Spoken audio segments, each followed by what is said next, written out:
恭讀路加福音11章29至32節。當群眾越聚越多嘅時候，耶穌就開始話：呢個世代係邪惡嘅一代，佢哋想睇神蹟，但係除咗約納嘅神蹟，決定唔會有任何嘅神蹟。正如約納成為尼尼微人嘅神蹟，人子亦都照樣成為呢個世代嘅神蹟。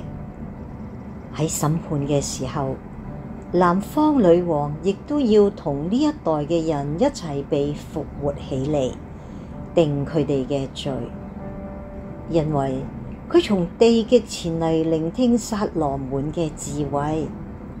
睇下，比撒羅滿更大嘅呢一位就喺呢一度。喺審判嘅時候，尼尼微人要同呢一代人一齊復活過嚟，定呢一代人嘅罪，因為尼尼微人聽咗約納嘅宣講就悔改咗啦。睇下，比約納更大嘅呢一位就喺呢度。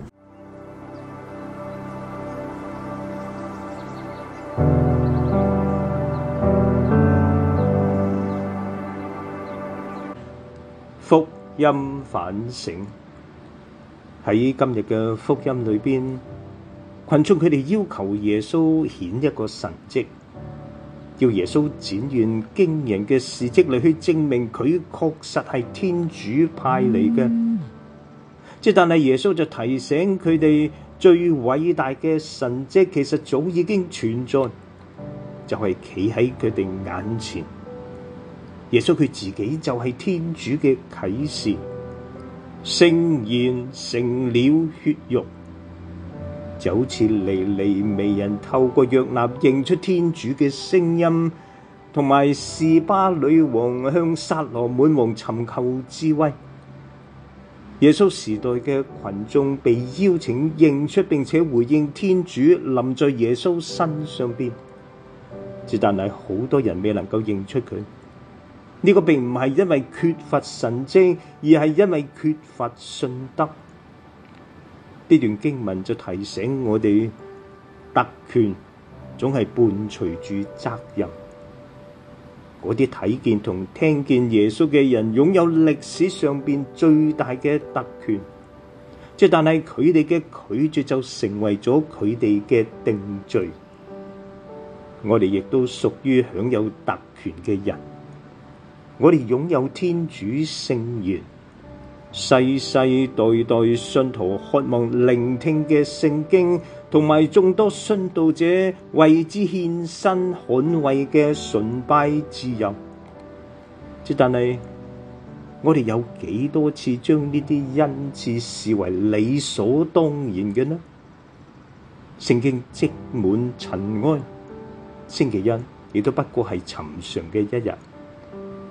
今日就藉此花地瑪聖母最後顯現嘅週年日，我哋再一次領悟天主召喚世人悔改嘅邀請。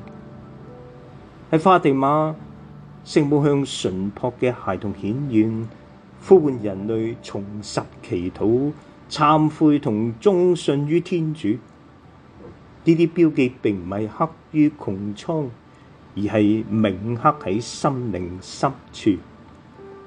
1917年嘅今日，成千上萬嘅人，佢哋親眼見證咗太陽嘅奇蹟。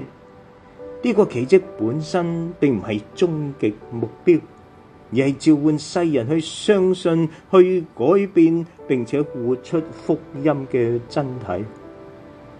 如果我哋真正擁有基督，佢嘅聖言同佢嘅教會，咁我哋就已經擁有世界上嘅至寶。